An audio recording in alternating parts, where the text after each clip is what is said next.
I would curious as to like how you embarked on writing a book. I always hear it's so much more work than we realize doing it. So Unbelievable. congratulations on making it through.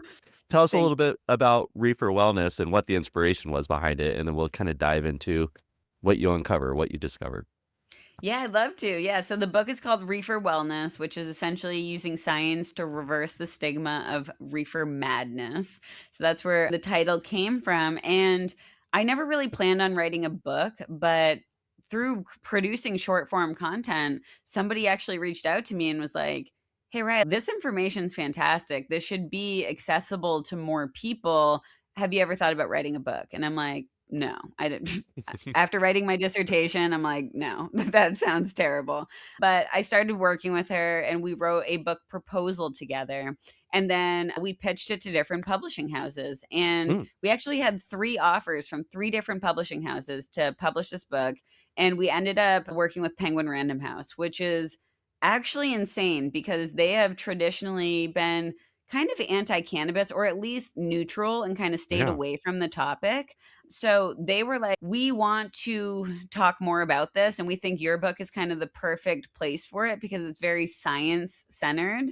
And before I signed that contract, I said, "Just to let you guys know, I'm not neutral on this subject. Like I am a cannabis consumer. I am part of Hmm. this community. I'm part of this industry, and the book's not going to be completely neutral either. Like I will talk about negatives, but this book is meant to be like a positive vibe for cannabis to help educate cannabis consumers, not to keep people away from the plant." So I told them that, and they said, "You know what, Riley, it's your book. Be as radical as you want." And I said, That is "All so right, where cool. do I Yeah. sign?"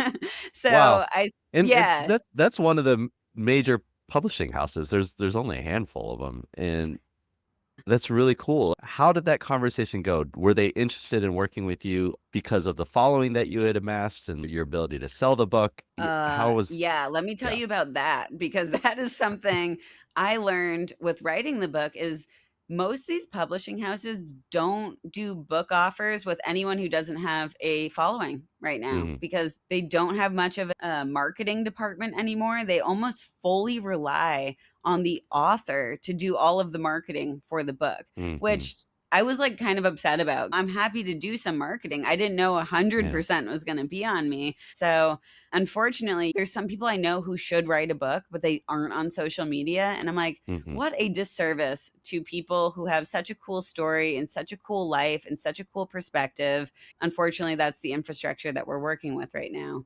So that's something I learned during the process.